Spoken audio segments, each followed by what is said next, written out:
Joining. This is Melvin Franklin with eXp Realty. I'm here with my good friend Paul Roberts.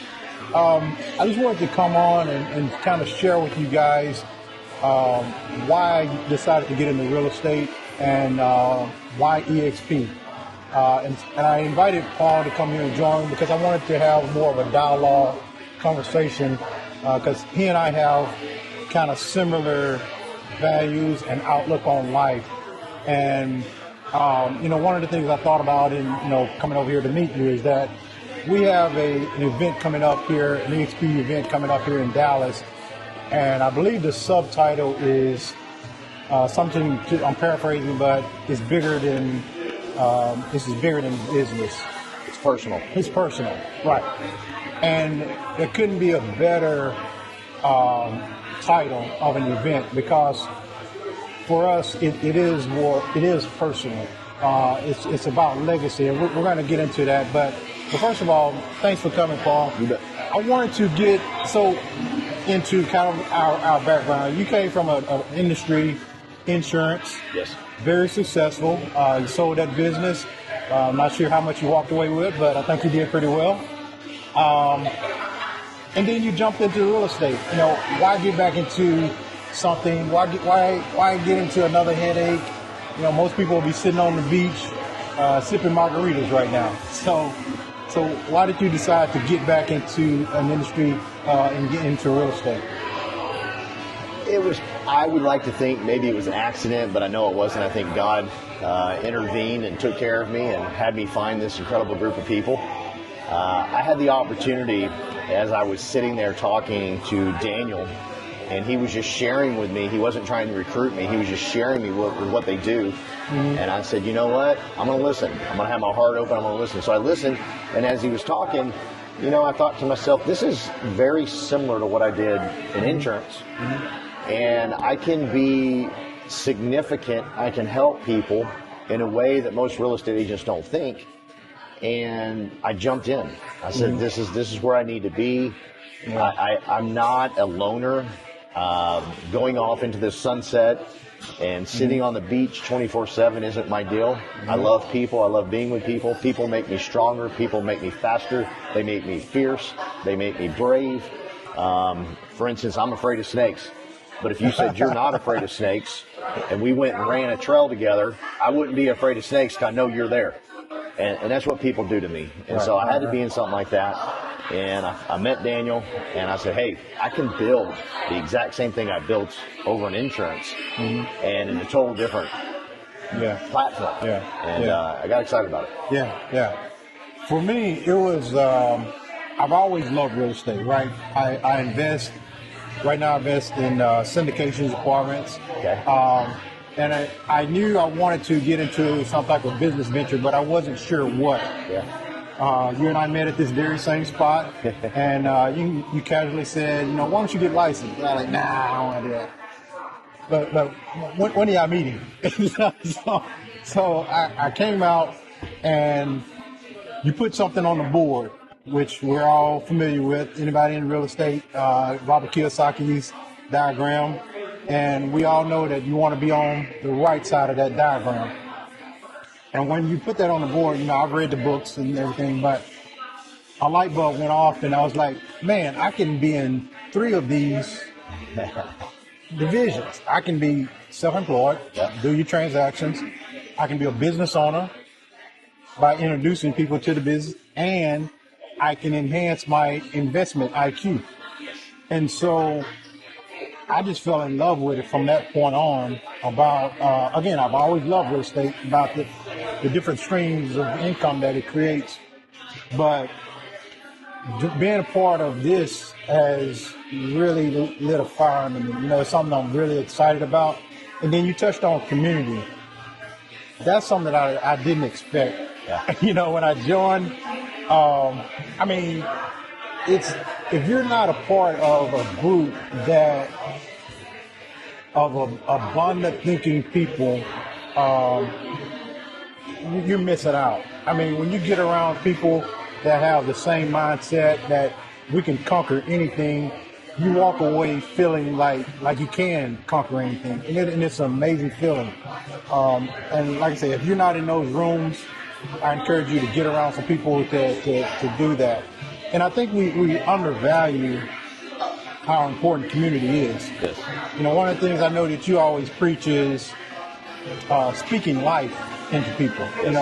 I see greatness in you, and there's more in you to give. Where did that come from for you? It probably truly came from Pastor Tim Goad. I was kind of at a difficult point in my life, and he looked at me and he goes, "You matter, charge." And I thought and he walked away. "You matter, charge." And he did it a lot. And I was like, okay, that's kind of weird, but I like it. It made me feel good. And then every time I would talk to him, he would just always tell me I was meant for so much more. He would say, "You're playing small, Paul. You got to play big." And I'm like, I thought I was playing big, And then I'd really reflect on what he said. Like, okay, well, maybe I do need to play bigger. I need to up my dreams. Right. And so it came from Pastor Goad for sure. Yeah. That's, I often think about the power of words and how important that is. Yes.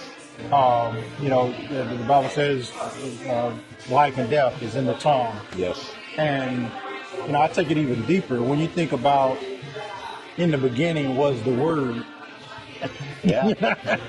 And the Word was God. I mean, yes. You know what I'm saying? Yes. So speaking life in the individuals is so important and vital.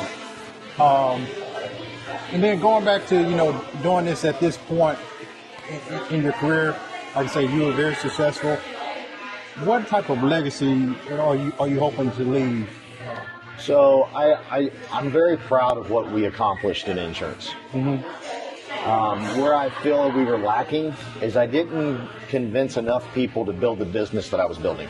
I tried, but I still could have done better. Looking back, I could have given more. I could have sat down with a few more times, a few more of my leaders, said, "Guys, you need to build this today. You need to be in the position that I'm in." So coming into real estate, I'm full force. I'm 100%. I will probably drive some individual producers away because I am crazy hell-bent on making sure everybody around me is a business owner because I know what it did for me and my family. I was able to sell something. If you are out there doing transactions by yourself, you can't sell that. Nobody's going to purchase that. And I don't want people in that position. I never ever want to. And so my desires now is to do better than I did in insurance when it comes to making sure I convince people and convince them in a loving way of how building a business is way more powerful and lasts way longer than yourself. Right. And I think another important thing that you're doing is, legacy is more than just leaving material things. Yes.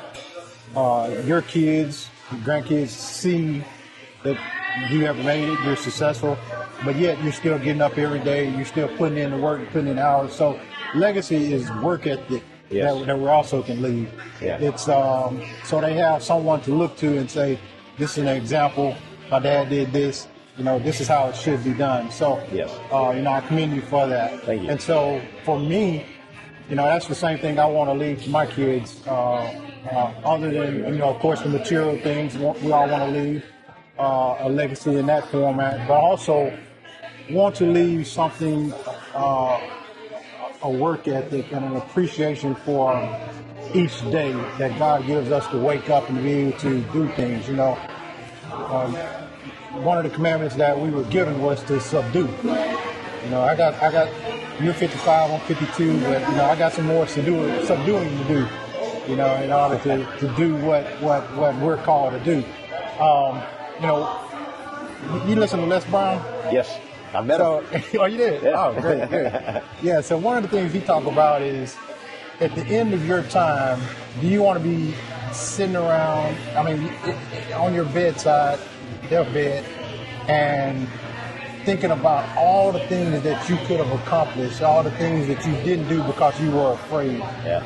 I don't want to be in that position, and so I want everything that God has for me. And so that's why that's what keeps me motivated and keep me going.